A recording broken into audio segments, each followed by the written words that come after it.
तो हेलो दोस्तों, स्वागत है आपका हमारे यूट्यूब चैनल में, जहाँ पे आपकी चल रही है मैथ्स और रीजनिंग डीएलएड 2022 का जो 25 तारीख को एग्ज़ाम होने वाला है। ठीक है, तो अब जो दिन बचे हुए हैं आपको, उसमें जो आपके इम्पॉर्टेंट टॉपिक्स हैं, जहाँ से आपको ज़्यादा से ज़्यादा टॉपिक आपको कवर करना है, जहाँ से आपको ज़्यादा प्रिपरेशन करनी है, तो वो हम डिस्कस करेंगे लास्ट 5 दिनों के लिए। तो चलते हैं, आज का जो टॉपिक होने वाला है वो 25 मोस्ट इम्पॉर्टेंट क्वेश्चन रीजनिंग का। और अगर आप अभी नए हो हमारे चैनल पे तो यहाँ पे सब्सक्राइब कर लो और बढ़ते हैं आगे। और दूसरा जो चैनल है हमारा ब्राइट एजुकेशन, तो उस पर आपकी जीएस की क्लासेस चल रही हैं और यहाँ पे आपको मैथ्स और रीजनिंग की क्लासेस मिल रही हैं। ठीक है, अब ये 5 दिन आपके ऐसे ही चलते रहेंगे। तो बढ़ते हैं, आज का जो पेपर है वो मैथ्स के 25 मोस्ट इम्पॉर्टेंट क्वेश्चन होने वाले हैं।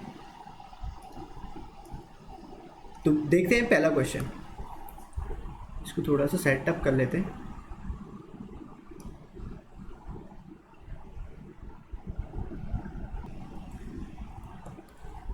तो करते हैं पहला वाला क्वेश्चन। ओके, यहाँ पे आप लिख लोगे 5, यहाँ पे 5 है। तो पहला वाला क्वेश्चन देखते हैं, जहाँ पे आपको फिलअप करना है। तो इसमें आपको क्या करना होता है, आपको थोड़े से आपको जो कॉन्सेप्ट हैं, नंबरों पे आपके अच्छी पकड़ होनी चाहिए, प्लस माइनस सब चीज़ आप करके देख लो। ठीक है, अब यहाँ पे देखो सीक्वेंस कैसे में बन रही है, 2 3 5 7। अब ऐसे कैसे पता चलेगा कि ऐसे में बन रही है, क्योंकि यहाँ पे जो सीक्वेंस चल रही है उसमें क्या आ रहा है, एक नंबर आ रहे हैं जो इनसे बड़े हैं। ठीक है, तो इस तरीके से इनको पता करना होता है। अब देखो 2 3 5 7 को आपको इसमें रिलेशन निकालना है कि 2 3 और 5 के बाद 7 कैसे आएगा। 7 1 और 2 रिलेशन रख रहे हैं 13 से, कैसे। अब देखते हैं इसको, सबसे पहले इनको मल्टीप्लाई करके देख लेते हैं। 3 दूनी 6 5 11, 7 से कोई रिलेशन नहीं है, 7 एकम 7 और 2 9, कोई रिलेशन नहीं है। 5 या 15, 2 घटाओगे, कोई रिलेशन नहीं है। लेकिन अगर आप क्या करोगे, इन दोनों को मल्टीप्लाई करोगे, 5 और 2 को मल्टीप्लाई करो और जो आपका है बीच वाला उसको माइनस कर दो, यानी 5 और 2 -3, तो 7 आ जाएगा। ऐसे ही 7 दूनी 14 -1 13 हो जाएगा। अब यहाँ पे देखना है 5 चौको 20, 20 में क्या घटाओगी, 15 आ जाएगा। तो ये आ जाएगा आपका आंसर सेकेंड वाला। अगला क्वेश्चन है, फिर से आपको 48 12 5 और 25 में आपको रिलेशन देखना है। 64 16 9 और 81 में देखना है आपको। अब यहाँ पे आपको फिलअप करना है, इसकी जगह पे क्या आएगा, जहाँ पे है 15 17 और 49। तो देखते हैं 5 का स्क्वायर, यहाँ नीचे तो स्क्वायर दिख रहा है, लेकिन यहाँ पे कुछ नहीं, इनसे तो कुछ होने वाला है नहीं। यहाँ पे 12 और 48 में देखो क्या रिलेशन बन रहा है, 12 चौको 48, 16 चौको 64। तो यहाँ पे क्या होगा, और तो किसी तरीके से रिलेटिव नहीं है, तो 15 चौको 60 होगा, एक ही आ रहा है आपका, और यहाँ पे ऑप्शन में है। ठीक है, तो ये हो जाएगा आपका आंसर 60। अगला क्वेश्चन है SFJ RGK QHL। अब हमने आपको डिस्कस करा हुआ है, आपको अल्फ़ाबेट, अगर कोई भी आपकी सीरीज, चाहे वो अल्फ़ाबेट टेस्ट है, यानी अल्फ़ाबेट से रिलेटिव कोई भी क्वेश्चन आपको अगर आता है क्वेश्चन में, तो सबसे इम्पॉर्टेंट जो पॉइंट है इसको करने का, वो है आपको इनके क्या करने हैं, प्लेस वैल्यू अगर आपने याद कर लिए तो आप बहुत जल्दी सारे क्वेश्चन कर लोगे। जैसे अल्फ़ाबेट टेस्ट आता है, कुछ भी आए, अल्फ़ाबेटिक सीरीज़ है ना, या एनालॉजी आए या कोडिंग डिकोडिंग आए, अगर आपने एक चीज़ कर ली, प्लेस वैल्यूज अगर आपने याद कर ली तो आप क्वेश्चन कर लोगे। इसकी प्लेस वैल्यू होती है 19, F होता है 6वें नंबर पे, J होता है 10वें नंबर पे, फिर R होता है 18वें नंबर पे, ये होता है 7वें नंबर पे, ये होता है 11वें नंबर पे, ये होता है 17वें नंबर पे, ये होता है 8वें नंबर पे, ये होता है 12वें नंबर पे। अब देखते हैं यहाँ पे चल क्या रहा है। अब जैसे आप इनकी प्लेस वैल्यू रख लोगे, आपको नंबर पता चल जाएंगे हो क्या रहा है। देखो 19 -1 है, फर्स्ट वाले में क्या हो रहा है, आपका माइनस माइनस चल रहा है, -1 हो रहा है। अगला वाला जो चल रहा है +1 होगा, यानी इसके बाद भी क्या आएगा आपका -1 होगा, यानी 16 नंबर पे होता है P। दूसरा वाला जो अल्फ़ाबेट है उसमें क्या चल रहा है, +1 हो रहा है, 7 के बाद 8वां आ रहा है, यानी अगला आएगा आपका 9वां, यानी I आएगा। अगले वाले में क्या चल रहा है, 10 के बाद 11, 11 के बाद 12, यानी आएगा आपका 13, और M PIM आपका ऑप्शन थर्ड।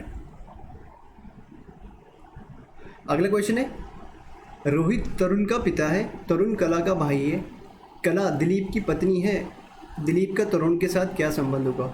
तो ठीक है, जैसे कि हमने आपको बताया हुआ है आप मेल को करोगे आप स्क्वायर से डिनोट और फीमेल को करोगे सर्कल से, ठीक है। तो दिखाते हैं रोहित जो है तरुण का पिता है, और ये डिस्कस करा हुआ है हमने पिता और पुत्र का रिलेशन कैसे बनाना है, ठीक है।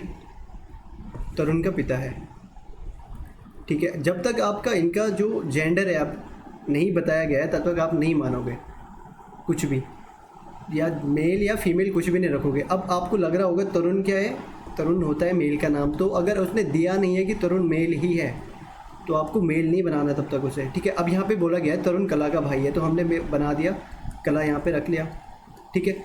अगला बोला गया है कला दिलीप की पत्नी है, ठीक है, ये लड़की है और यहाँ पे है दिलीप, तो दिलीप क्या होगा मेल, ओके। दिलीप का तरुण के साथ क्या संबंध होगा, देखो तरुण और कला के हैं भाई बहन, है ना। जो दिलीप है कला का पति है, तो यहाँ पे तरुण क्या हो जाएगा, जो दिलीप है, दिलीप का तरुण के साथ क्या संबंध है, यानी दिलीप तरुण का क्या लगता है, ये पूछा गया है। तो क्या लगता है, जीजा होना था,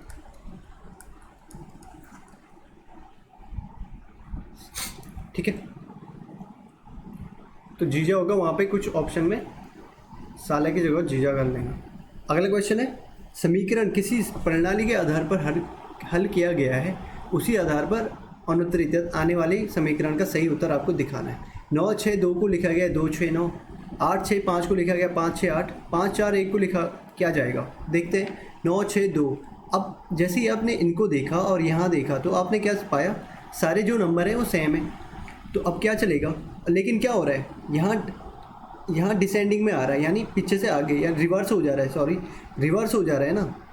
यहाँ पे 9 6 2 है, एक तरीके से देखें तो 9 6 2 है, और यहाँ पे क्या लिखा गया है 2 6 9, यानी रिवर्स, इसका रिवर्स ऑर्डर कर दिया गया है। तो यहाँ पे भी सेम होगा 5 6 8, तो यहाँ पे क्या हो जाएगा 4 1 4 5, आपका ऑप्शन नंबर 1। किसी सांकेतिक भाषा में 1 3 4 को गुड यानी टेस्टी लिखा गया है, ठीक है। 4 7 8 को लिखा गया है सी गुड पिक्चर, 7 2 9 को लिखा गया है पिक्चर आर फेंट। तो इस सांकेतिक भाषा में सी के लिए कौन सी संख्या प्रयुक्त की जाती है, ठीक है। तो यहाँ पे सी कहाँ पे है आपका, सेकंड वाले में। अब देखते हैं इसमें से आपको क्या करना होता है, जो कॉमन चीज़ें हैं सारे में कॉमन है, पहले वो देखते हैं। गुड यहाँ पे भी है, यहाँ पे भी है ना। तो देखते हैं यहाँ पे दोनों में कॉमन कौन सा नंबर है, वो गुड के लिए हो जाएगा। तो यहाँ पे है गुड, यहाँ पे 4 1 3 4 में, और यहाँ पे 4 है, तो गुड के लिए कौन हो जाएगा, गुड के लिए 4 है। अब यहाँ पे बचा 1 और 3, है ना। दूसरा कौन सा है यहाँ पे, टेस्टी, ओके। और यहाँ पे टेस्टी नहीं है लेकिन एनी है, ठीक है। 1 3 4 और इसके बाद कोई नहीं है, इसके बाद यानी इसका जो है 1 3 आगे वाले किसी भी नंबर में नहीं है ना, किसी भी कोड में नहीं है। तो यहाँ पे क्या हो जाएगा, उसी टेस्टी गुड, ठीक है। पिक्चर के लिए कौन सा हो जाएगा, पिक्चर तो यहाँ पे फर्स्ट वाले में नहीं है, तो 1 और 3 में से कोई भी हो सकता है ना, 1 व 3 में से कोई एक हो सकता है। अच्छा सी तो दूसरे वाले में है, सॉरी पहले वाले में चेक कर रहा हूँ मैं, यहाँ पे होगा ना सी। तो यहाँ पे देखते हैं 4 7 8, तो 4 तो हो गया गुड के लिए, अब बचा 7 8। 7 किस में भी है, लास्ट वाले में भी है, यानी 7 पिक्चर के लिए यूज होगा। यहाँ पे देखो पिक्चर है, यहाँ पे भी पिक्चर है, तो अब कौन बचा यहाँ पे 8, तो वो किसके लिए होगा, सी के लिए, यानी सी का कोड क्या होगा 8। सॉरी मैं यहाँ पे देख रहा था, तो उसका कोड होगा 8। अगला क्वेश्चन देखते हैं। सांकेतिक भाषा में डेमोक्रेसी को लिखा गया है BXZIXLNVW, तो उसी सांकेतिक भाषा में आपको प्रेसिडेंट को लिखना है। तो सबसे पहले हमने जो डिस्कस करा था, आपको क्या करना है, इस तरीके से आपको जल्दी से जल्दी इन्हें लिख लेना है, और उसके नीचे आप उसका कोड लिख लो, है ना। ये है 4 4 8 1 9, तो आपको 9 इसके नीचे, 9 के 9 मतलब हर अल्फ़ाबेट के नीचे हर अल्फ़ाबेट आपको लिखना पड़ेगा, IXLNVW। अब देखते हैं इनका, अगर आप प्लेस वैल्यू लिख लेते हो, डी था, प्लेस वैल्यू लिख लो 4 5 13 15 3 18 1 3 25, यहाँ पे लिख लो 2 24 26 9 24, ये होता है 12वें नंबर पे, ये होता है 14वें नंबर पे, ये होता है 22वें, ये 23वें। अब देखते हैं इसमें रिलेशन क्या हो रहा है। देखो 4 और 2 में कोई रिलेशन है, हो सकता है अगर -2 करोगे, लेकिन 5 और 24 में कोई रिलेशन नहीं बन पा रहा है। वैसे 13 और 26 में कुछ नहीं बन रहा है। अब देखते हैं, आपको जो कोडिंग होती है इसी तरीके से नहीं देखनी होती कि अगला इसके आगे इसका नंबर होगा, नहीं, इसका कोड लिखा गया हो। अगर आप इसको अपोज कर लो, यानी इसको रिवर्स में देख लो, डी का अगर लास्ट के साथ रिलेशन रखते हो तो डी का डब्ल्यू के साथ बन सकता है, ई का वी, हाँ डी का डब्ल्यू के साथ बन सकता है। डी और डब्ल्यू क्या होते हैं? अपोजिट अल्फ़ाबेट, यानी डी का डब्ल्यू के साथ क्या है? अपोजिट। ई वी का अपोजिट है, एम एन का अपोजिट है, तो ये क्या बन रहे हैं? अपोजिट अल्फ़ाबेट, लेकिन रिवर्स में लिखा गया है। तो सेम चलेगा आपका प्रेसिडेंस के साथ भी, ठीक है। इसलिए मैं बोल रहा हूँ आपको, जो आपके अल्फ़ाबेट होते हैं बहुत मायने रखते हैं आपको 4 चीज़ों में। देखो, अल्फ़ाबेट सीरीज आपको यहीं से सॉल्व होगी, अल्फ़ाबेट टेस्ट यहीं से सॉल्व करोगे, एनालॉजी यहीं से सॉल्व करोगे अल्फ़ाबेट से, अगर अल्फ़ाबेट आपके क्लियर हैं सारे, है ना, उनकी प्लेस वैल्यू याद है, उनके अपोजिट याद है। और चौथा होता है डिकोडिंग, कोडिंग डिकोडिंग, उसमें भी बहुत ज़्यादा आपके लिए फ़ायदेमंद होने वाला है अल्फ़ाबेट्स, ठीक है। तो प्रेसिडेंट के क्या हो जाएगा? पी का अपोजिट होता है पी, यानी 16। 16 को 27 बनाने के लिए किसको जोड़ोगे आप? तो उसका क्या हो जाता है? अपोजिट। यानी 2 अल्फ़ाबेट अपोजिट तब होते हैं जब उनका सम 27 होता है, यानी 16 में क्या जोड़ोगे कि 27 हो जाए 11वें नंबर पे होता है के। आर का अपोजिट यानी 18 का अपोजिट क्या हो जाएगा? 9 आई। ई का अपोजिट यानी 5 का अपोजिट 22 यानी वी। एस का अपोजिट एस होता है 19वें पे 8वां एच। आई का अपोजिट आई होता है 8वें पे आर हो जाएगा, है ना। डी का अपोजिट क्या होगा? अभी आया था डब्ल्यू हो जाएगा। ई का अपोजिट फिर से वी, एन का अपोजिट एम और टी का अपोजिट जी होता है, तो G M V W first वाला आपका आंसर हो जाएगा, ठीक है। तो आपको जो अल्फ़ाबेट हैं बहुत अच्छी तरीके से याद होने चाहिए, तभी आप ऐसे क्वेश्चन कर पाओगे। अगला क्वेश्चन है, 5 खिलाड़ियों की एक टीम में वाणी रानी से बड़ी है। जैसे ही आप क्वेश्चन देखते हो वैसे ही आप स्टार्ट कर लो, वाणी रानी से बड़ी है, ठीक है। फिर क्या बोला गया? सीता वाणी से छोटी है परंतु रानी से बड़ी है। जो सीता है वाणी से छोटी है, ओके, सीता वाणी से छोटी है, अच्छा वाणी है, वाणी से छोटी है और रानी से बड़ी है, ठीक है। तो यहाँ पे ये वाला जो था ये हमारा कैंसिल हो जाएगा, ये हो जाएगा, उसी में आ जाएगा वाणी रानी से बड़ी है। नीता मैरी और रानी से छोटी है। जो नीता है मैरी और रानी से, तो रानी यहाँ पे है तो मैरी यहाँ पे होगी और नीता सबसे छोटी हो जाएगी। पूछा क्या गया है? रानी मैरी से बड़ी है, ठीक है, रानी मैरी से बड़ी दिख रही है। सबसे बड़ी कौन है? वाणी, है ना। सबसे छोटी कौन है? नीता।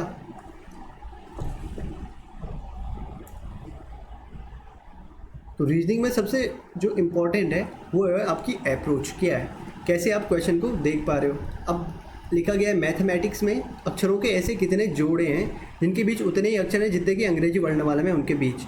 कर ही नहीं पाओगे अगर आपने इसको अच्छी अप्रोच के साथ नहीं किया, आपके 2 मिनट लग जाएंगे।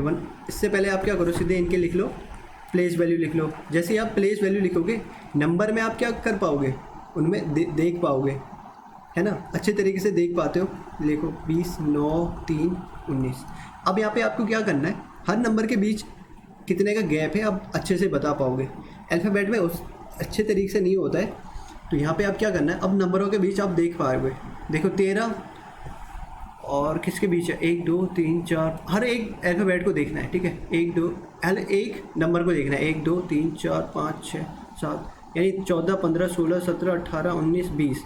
13 और 20 के साथ है, 13 और 20 रिलेटिव है, यानी 7 का गैप इनके बीच है। 1, 14, 15, 16, 17, 18, 19, ठीक है। और दूसरा किसके साथ बन रहा है, 1, 2, 3, 4 नहीं बन पा रहा है। और 13, 20 यहाँ पीछे भी नहीं आ पाएगा, आगे भी नहीं जा पाएगा, है ना। 9, 10, 11, 12 कुछ नहीं हो रहा है। 8, 9, 10, 11, 12, 13, 14 नहीं हो पा रहा है। 5, 6, 7, 8, 9 नहीं, 6, 7, 8, 9, 5, 6, 7, 8, 9, तो इन दोनों के बीच में सेम है, ठीक है। तो ई के बाद 4 के, ई में अगर 4 जाओगे आगे तो आई आ जाएगा आपका, है ना, और 2 हो जाएंगे आपके, और किसी में नहीं है ना। 3, 4, 5, 6, 7, 8, 9, 10 और नहीं हो पाएंगे, तो कितने जोड़े हैं, 2।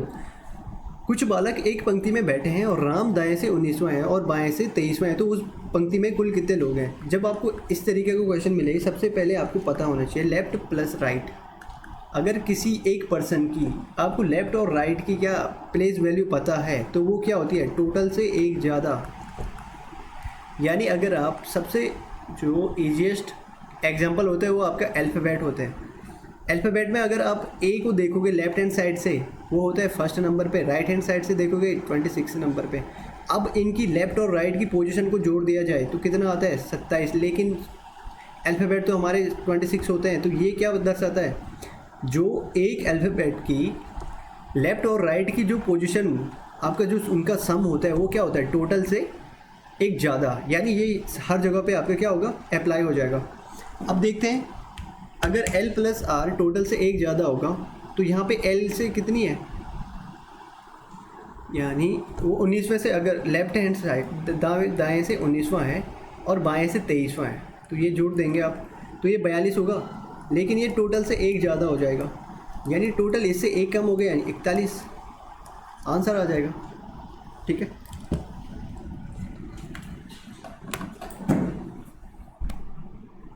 अगला क्वेश्चन है,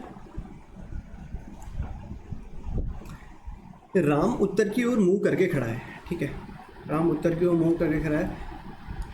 अब डिग्री वाला है तो आपको क्या करना है, इसमें आपको इसकी साइडें रख लेनी है पहले। ठीक है, साउथ उत्तर की ओर मुंह करके खड़ा हुआ है, यानी ऊपर की ओर देख रहा है। अपनी वामाउट दिशा, वामाउट का मतलब होता है अपनी लेफ्ट हैंड साइड, और हर दो साइड के बीच में 90 डिग्री का एंगल होता है, ये हमने बता रखा है आपको।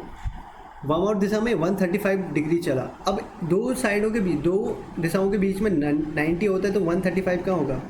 यानी अगर इतना देखा जाए, इतना पूरे में 90 है तो यहाँ पे 45 होगा, 45 इधर 45 इधर, इस तरीके से। ठीक है, तो यहाँ पे 135 का होगा, यहाँ से यहाँ आएगा 90 और यहाँ पे चला जाएगा तो 45, 135 यहाँ पे आ जाएगा।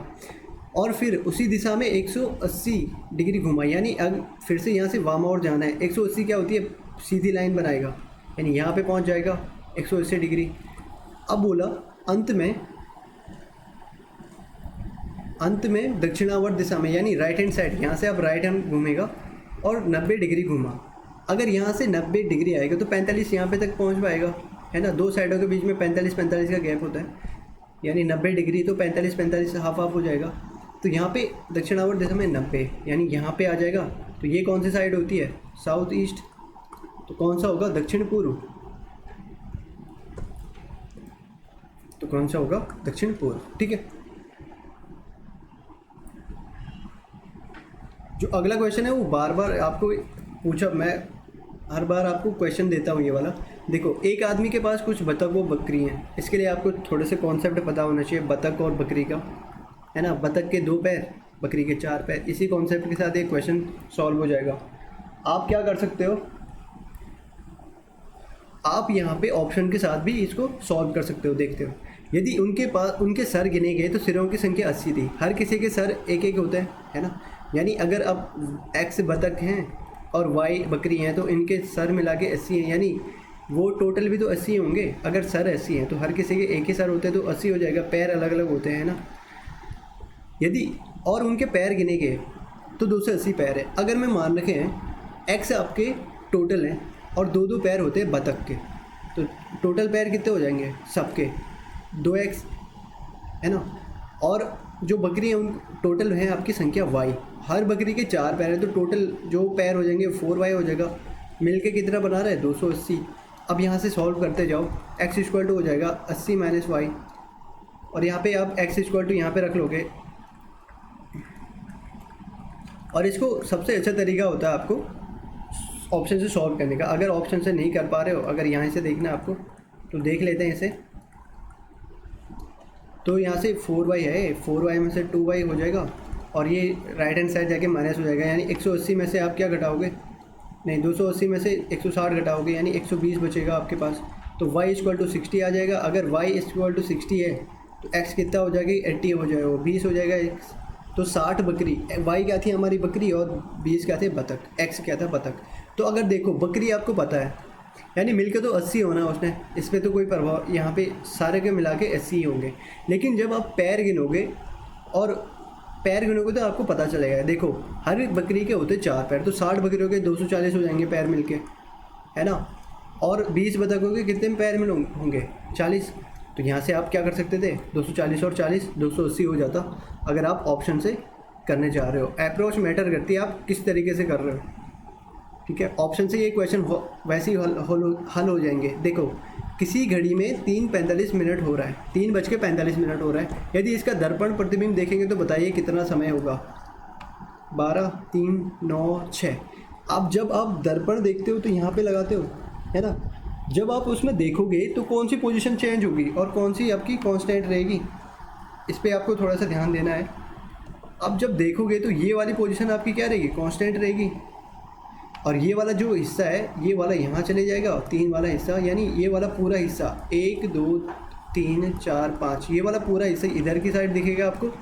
और यहाँ से 10, 11 और ये 8, 7, ये वाला हिस्सा इधर की साइड। अब देखो 3:45 हो रहा है, ठीक है। 3:45 के समय इधर 4 के बगल पे होगी सुई, है ना, घंटे की सुई, और मिनट की सुई होगी यहाँ पे। तो जब आप घड़ी में देखोगे तो ये क्या होगा? 3 और 4 यानी 9 और 8 के बीच में होगा। यहाँ पे होगी घंटे वाली सुई, और जो सुई ये वाली होगी वो 3 पे होगी। अब देखते हैं कितना हो रहा होगा, 9.25 की 8.25? 8.25 हो रहा होगा, ठीक है। अब देखते हैं इसको निकालते कैसे हैं। अब सीधे आपको करना है, इतना समझने की ज़रूरत नहीं। अगर नहीं आ रहा है तो 11:60 में से आप घटा दो, यानी 12 बजे को ही 11:60 बोलते हैं। तो 11:60 में से आप घटा दोगे जितना टाइम हो रहा है 3:45, तो ये आ जाता है आपका क्या? दर्पण प्रतिबिंब में आपका टाइम।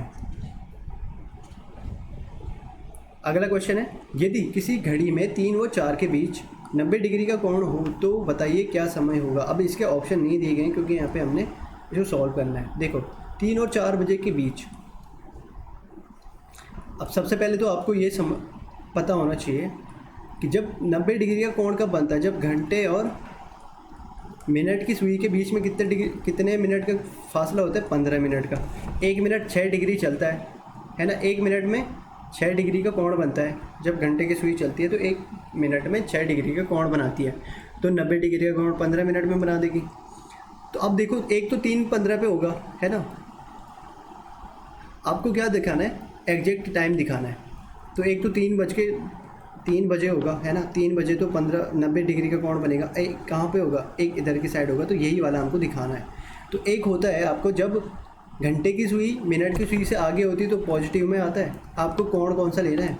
कोण वाला फॉर्मूला हो जाएगा, जब घंटे की सुई आगे है मिनट की सुई से, तो h/30 माइनस मिनट इंटू 11, ये 30 डिग्री है बाई 2। अगर घंटे की सुई पीछे है किससे? मिनट की सुई से, तो यहाँ पे फॉर्मूला चेंज हो जाता है। तो अगर माइनस में आ रहा है तो आप इसको आगे ले सकते हो, इंटू 30 डिग्री। ये क्यों करना होता है? जो मिनट की सुई है अब क्या गई है?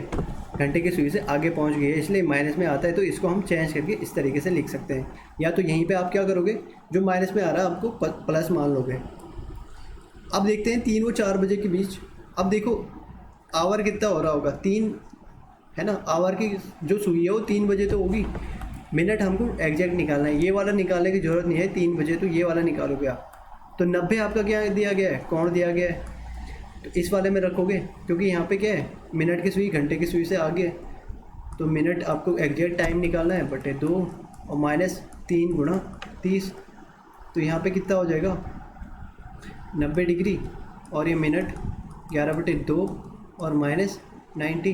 तो यहाँ पे 90 कहाँ चले जाएगा? अगर लेफ्ट हैंड साइड आता है तो ये 180 हो जाएगा, और 180 ये माइनस था तो प्लस हो जाएगा उधर जाके 11/2।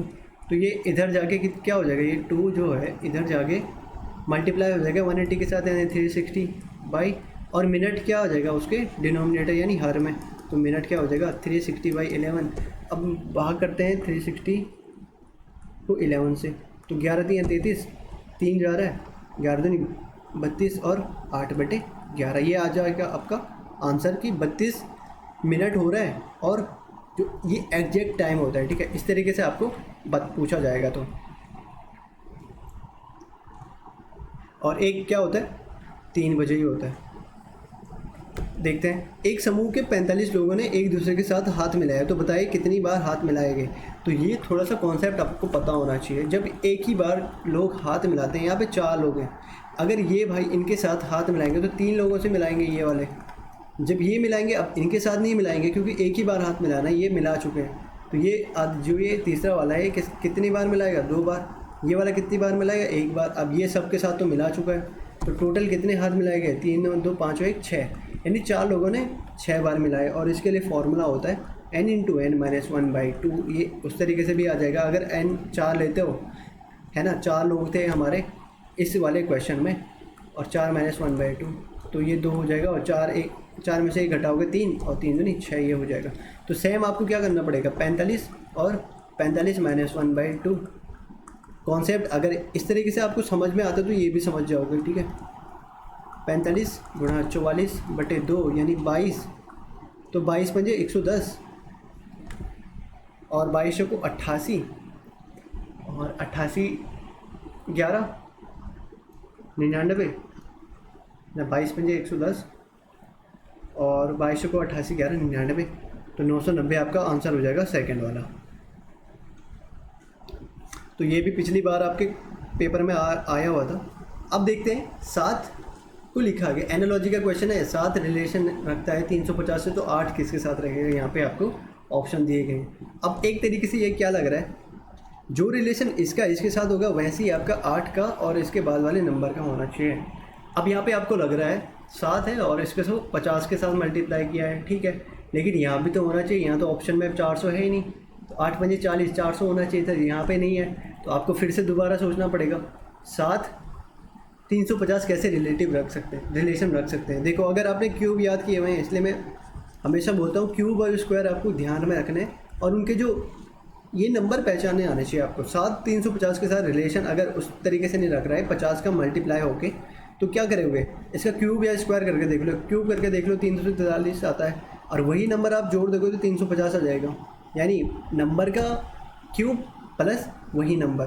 तो 8 का क्यूब होता है 512, और क्या करोगे, वही नंबर जोड़ दोगे, यानी 512 में 8 जोड़ दोगे 520 आ जाएगा।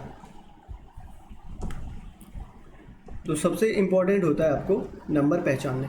अगला क्वेश्चन है 7 27 63 124 215 342 511। फिर से अगर आपको क्यूब याद है तो आप ऐसे क्वेश्चन फटाफट कर लोगे। देखो 7 फिर 27 से 63 माइनस करने जाओगे बहुत टाइम लगेगा, या तो आएगा नहीं, है ना, क्योंकि ये उस तरीके का क्वेश्चन नहीं है। आपको क्या करना है, नंबर पहचानना है। अगर जल्दी करना है तो आप यहाँ चले जाओ, ये 26 होगा, सॉरी। देखो अगर 2 का क्यूब करता हूँ -1 कर दूंगा, 3 का क्यूब -1 कर दूंगा, 4 का क्यूब -1 कर दूंगा तो 63 आएगा, 5 का क्यूब -1, सारे के सारे 6 का क्यूब -1, 7 का क्यूब -1, 8 का क्यूब -1, तो 9 का क्यूब -1 करना पड़ेगा। 729 में से 1 कम करोगे 728, 728, तो कौन सा वाला आंसर, सेकंड वाला। अगला क्वेश्चन है 6U 126, है ना, 7T 140 और 8 7 152। अब देखते हैं इसको क्या लिखा गया है, 6 2, इसको लिखा गया 126, 7 20। जैसे ही आप इनकी प्लेस वैल्यू लिखोगे आपको समझ आ जाएगा इसमें हुआ क्या है। सब सिर्फ एक चीज़ में आपको ध्यान होना चाहिए, ये हो क्या रहा है। देखो यहाँ पे सबसे इजी ये वाला 7 और 20 को आप मल्टीप्लाई करोगे तो 140 वैसे ही आ जा रहा है ना। तो यानी सबके साथ क्या हो रहा है, ऐसे ही हो रहा है। तो 21 छक्के होता है 126, 6 कम 6 6 12, यानी यहाँ पे भी सेम हुआ होगा। 19 हटा 152 होता है। तो अगर आपको नंबर पहचाने आगे हो तो आप, और प्लेस वैल्यू कितनी इंपॉर्टेंट है ये आपको पता चल जाएगा अल्फ़ाबेट की। तो यहाँ पे भी क्या आएगा, अब यहाँ पे देखो आएगा कैसे, 6 7 हो रहा है, 8 हो रहा है, यू के बाद टी आ रहा है और फिर एस आ रहा है, यानी 21 20 और 19, यानी इसके बाद 18 आना चाहिए बीच वाला, और पहला वाला 19 आना चाहिए, पहला वाला 9 होना चाहिए। तो अब 19 हटा कितना हो जाएगा 162। तो यहाँ पे 9 18वें पे कौन होता है, आर, यानी 9 आर 162 हो जाएगा आपका ऑप्शन पहला वाला। अगला देखते हैं, अजय अपने घर से स्कूल के लिए दक्षिण की ओर 6 किलोमीटर गया है, ठीक है, यहाँ से दक्षिण की ओर जा रहा है 6 किलोमीटर। एक दुकान के से बाएं मुड़ा, चलो दुकान आ गई है, और बाएं मुड़ा यहाँ से, है ना, आप नीचे को देख रहे हो तो आपका बायां इधर ही होगा, और 10 किलोमीटर गया। जहाँ पर एक मैदान है, यहाँ पे मैदान है, ठीक है, मैदान लिख लेंगे क्योंकि क्वेश्चन में आगे इस तरीके का क्वेश्चन पूछा जाएगा कि यहाँ पे मैदान वगैरह, तो आपको ये सब ध्यान रखना है। और फिर दाएं मुड़ा, अगर आप इधर की साइड देख रहे हो तो दाएं आपका नीचे हो जाएगा। 8 किलोमीटर गया, फिर दाएं मुड़ा, अब फिर आज नीचे देख रहे हो तो यहाँ पे दाएं यहाँ हो जाएगा। 6 किलोमीटर गया और स्कूल पहुँचा, ठीक है, स्कूल यहाँ पे पहुँच गया। बोला है मैदान और स्कूल के बीच की न्यूनतम दूरी क्या होगी। मैदान यहाँ पे है तो ये होगी आपकी न्यूनतम दूरी, ठीक है, ये वाली। तो आपको बताना है उनके बीच की न्यूनतम दूरी क्या होगी। अब इसके लिए आपको क्या होना चाहिए, पाइथागोरस प्रमेय, यानी कर्ण का स्क्वायर क्या होता है, कर्ण का वर्ग आधार का वर्ग और लंब के वर्ग के बराबर होता है। लंब के वर्ग और आधार के वर्ग के धन के बराबर, यानी 8 स्क्वायर प्लस 6 स्क्वायर जब करोगे तो आपका क्या आना चाहिए, ये वाली साइड आनी चाहिए। तो यहाँ पे क्या करोगे, 64 प्लस 36, तो 6 3 9, 100 हो जाएगा यानी। और यहाँ पे कर्ण का स्क्वायर है वो, तो कर्ण क्या हो जाएगा 10, रूट 100 आएगा तो 10 हो जाएगा। तो 10 किलोमीटर क्या होगी उसके बीच की न्यूनतम दूरी, मैदान और स्कूल के बीच की। अरे थोड़ा सा साइड ले लेते हैं। अब बता रहा है स्कूल घर से किस दिशा में है। देखते हैं स्कूल घर से किस दिशा में है। स्कूल यहाँ पे है, घर यहाँ है, तो ये कहाँ है, स्कूल यहाँ है ना, तो ये दक्षिण होगी। और ये क्या है, यहाँ पे उत्तर नहीं पूर्व, तो ये दक्षिण पूर्व हो जाएगी। तो कौन सा है, दक्षिण पूर्व। अच्छा, और कितनी दूर है, सॉरी दूर भी है। तो 6 10 16, 16 8 24 और 6 30, तो कितनी दूर है 30 किलोमीटर। 10 से 16 8 24 6 30, ठीक है। तो 30 किलोमीटर ये क्या हो जाएगी, 30 किलोमीटर दक्षिण पूर्व 30 किलोमीटर है।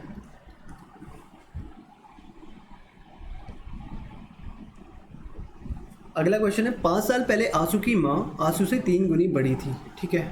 लेट कर लेते हैं। आंसू की माँ है, आज आंसू की माँ है, ठीक है। एक्स ये वर्तमान है। अगर आपको वर्तमान एज पता है तो आप क्या कर सकते हो, पहले की भी निकाल सकते हो, बाद की भी निकाल सकते हो। ये आंसू यहाँ पे लिख लेते हैं, ये वाई है। 5 साल पहले, तो अगर आपकी एज आज 10 है तो 5 साल पहले आप 10 - 5 करोगे, तो यहाँ पे भी अगर उसकी एज एक्स है तो x - 5 जाओगे, और जो y होगा वो y - 5 होगा, है ना। आपको ये नहीं घबराना है कि ये क्या, इसमें कैसे घटाओगे, घटा दो, क्योंकि आपने क्या माना है, वो एज मानी हुई है, ठीक है। तो 5 साल पहले जो आंसू की माँ से 3 गुनी, जो आंसू माँ, अच्छा माँ आंसू से 3 गुनी थी, ठीक है, y का 3 गुना था, ठीक है, 5 साल पहले का।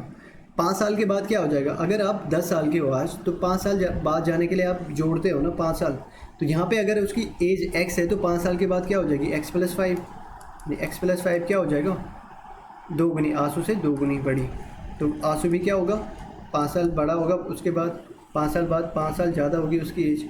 यहाँ से निकाल लो x की वैल्यू, 3y - 15, ये प्लस हो जाएगा 10, मतलब 3y - 10, यहाँ पे x = हो जाएगा, यहाँ पे पुट कर लोगे 3y - 10 + 5 = 2y + 10, तो 3y ये -5 हो जाएगा, ये -5 होगा, लेकिन -5 उधर जाके क्या हो जाएगा प्लस, और ये जो 2y है इधर आके माइनस हो जाएगा, और यहाँ से ये यहाँ इन दोनों को आप माइनस करोगे, माइनस प्लस का क्या होता है माइनस, तो माइनस बचेगा और राइट हैंड साइड जाके प्लस हो जाएगा, तो y = क्या हो जाएगा 15, और जो x है तो क्या हो जाएगा 3 × 15 - 10, 15 से 45 10 35, आपका क्या हो जाएगा 15 और 35।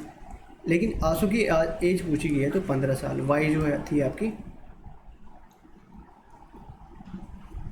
ठीक है। यदि धन का अर्थ, अच्छा धन का अर्थ है गुणा, घटाने का अर्थ भाग, यानी धन को लिखा जाएगा गुणा और घटाने का अर्थ है भाग, और गुणा का अर्थ है घटाना लिखा जाएगा जहाँ पे गुणा होगा, और भाग का अर्थ धन हो, ठीक है। तो यहाँ पे लिखना है धन को क्या लिखा गया है गुणा 8, और गुणे को क्या लिखा गया है प्लस, माइनस को लिखा गया है भाग, और गुणा को भाग है, माइनस को क्या लिखा गया है, भाग, अच्छा गुणे को ये माइनस है, सॉरी। तो बॉड मास अगर आपको पता है तो क्या होता है, पहले ये होगा यहाँ पे, है ना, फिर यहाँ पे 8 और 4 का जो भाग है पहले वो हो जाएगा, यानी इनके साथ जुड़ेगा नहीं, पहले यहाँ पे भाग होगा। तो 8 में से 8 2 हो जाएगा, -9, 74 में से 9 घटाओगे तो कितना बचेगा, 65। आंसर आएगा चौथा वाला। देखो ये सबसे इम्पोर्टेंट क्वेश्चन है, अगर इस तरीके से थोड़ा सा लेवल ऊंचा आ गया तो ऐसा क्वेश्चन आ सकता है आपके पास। कितने समय में एक बंदर 60 फीट लंबे पेड़ के शीर्ष को छू लेगा, ठीक है, यदि वह 1 सेकंड में 3 फीट उछलता है और तुरंत 2 फीट गिर जाता है। देखो 1 सेकंड में वो कितना जा रहा है, वो उछलता है 3 फीट, उछलता तो है 3 फीट, लेकिन उसी सेकंड में कहाँ आ जाता है, 2 फीट नीचे खिसक जाता है, यानी 2 फीट नीचे आ जाता है। तो अगर वो 3 फीट गया और तो 2 फीट नीचे आ गया तो गया कितना, चढ़ा कितना होगा, 1 फीट तो चढ़ा होगा। देखो ये 3 फीट है, 1 2 3, उसने छलांग तो मारी है, यहाँ से तो मारी है उसने छलांग, चलो यहाँ से मारा छलांग, यहाँ मार रहा है, लेकिन क्या हो रहा है उसी समय वो 2 फीट नीचे आ जा रहे हैं, यानी 1 और 2 यहाँ पे आ जा रहा है। तो कितने फीट, अब कितना चढ़ा होगा, देखो यहाँ से ये 1 था, ये दूसरा था, तीसरा, पहुँचना उसने यहाँ पे था लेकिन खिसक गया है वो यहाँ पे। तो 1 सेकंड में 1 सेकंड में कितना जाएगा वो, 1 फीट। अब क्या करोगे आप, तो 60 सेकंड में, यानी 60 फीट कितने में जाएगा, जाना तो 60 फीट है ना।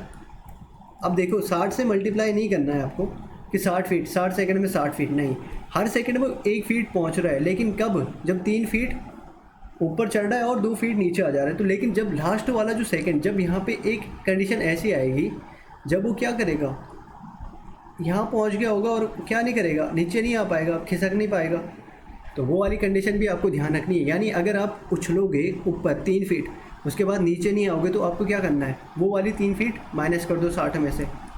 तो आप ये सीन कब तक हो सकता है आपका कि उछलोगे और नीचे आ जाओगे, 57 फीट तक भी हो सकता है ना। तो 57 फीट आपकी एक्चुअल जो है, 57 फीट तक वो क्या कर सकता है, एक्चुअली में उछल सकता है।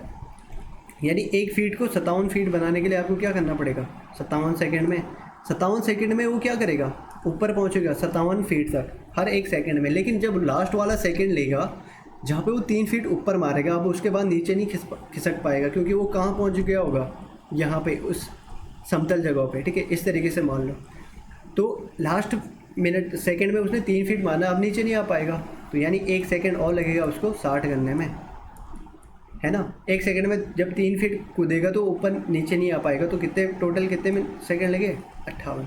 तो इस तरीके से आपको ये क्वेश्चन सॉल्व करना है। तो मायने रखती है आपकी अप्रोच, आपकी स्पीड, ठीक है।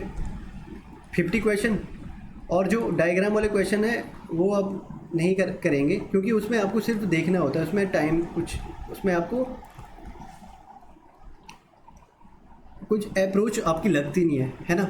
उसको आप देख के भी कर सकते हो। जहाँ पे अप्रोच लगती है, जहाँ पे कॉन्सेप्ट लगते हैं, वही वाले क्वेश्चन करेंगे 25, ठीक है। मोस्ट इंपॉर्टेंट क्वेश्चन हर चैप्टर से। अब 5 दिनों के लिए आपको क्या आ जाएगा, लास्ट जो 5 दिन है हर चैप्टर से आपको मैथ्स और रीजनिंग में 25 हर चैप्टर से आपको क्वेश्चन मिलेंगे, ठीक है। तो मिलते हैं आपको अगली वीडियो में, और करते रहिए प्रैक्टिस।